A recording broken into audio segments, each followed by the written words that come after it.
The island of Sodor had many visitors, and Sir Topham Hatt had scheduled more trains.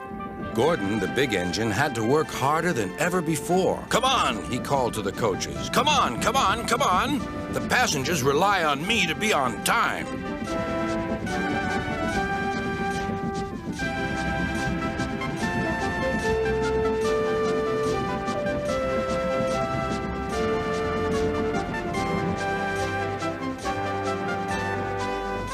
Whenever Gordon finished one journey, it was time for another to begin. "Never mind," he puffed. "I like a long run to stretch my wheels."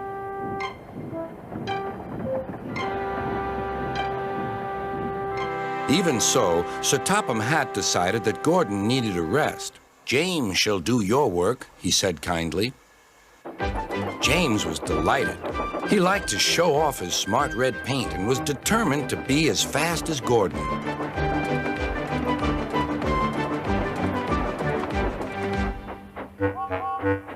"You know, little Toby," he boasted, "I'm an important engine. Everyone knows it.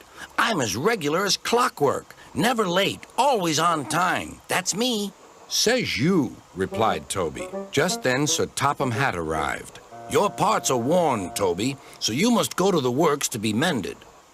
"Can I take Henrietta, sir?" "No. What would the passengers do without her?" Toby saw Percy by the water tower. "Don't worry, Toby. I'll take care of Henrietta until you get back."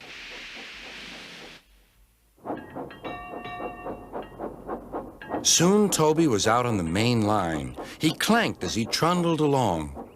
He's a little engine with small wheels. His tanks don't hold much water. He had come a long way and began to feel thirsty.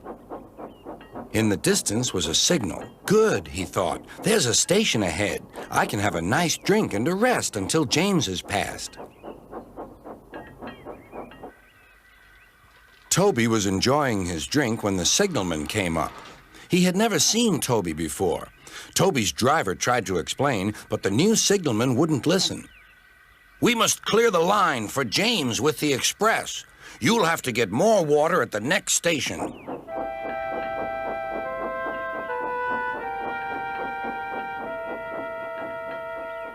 Hurrying used a lot of water, and his tanks were soon empty.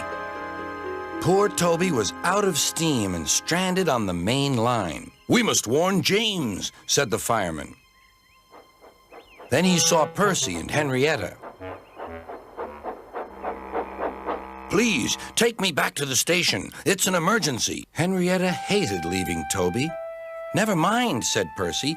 "You're taking the fireman to warn James. That's a big help." Henrietta felt much better. James was fuming when he heard the news. "I'm going to be late." "My fault," said the signalman. "I didn't understand about Toby." "Now, James," said his driver, "you'll have to push Toby." "What, me?" snorted James. "Me? Push Toby and pull my train too?" Grumbling dreadfully, James set off to find Toby.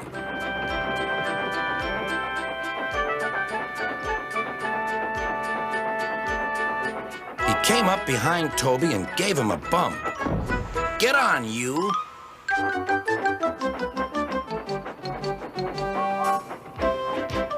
James had to work very hard.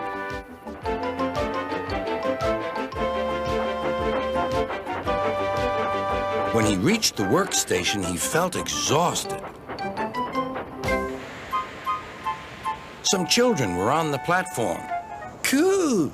The express is late, and it's got 2 engines. I think James couldn't pull it on his own, so Toby had to help him." "Never mind, James," whispered Toby. "They're only joking." "Huh," said James. Toby just smiled.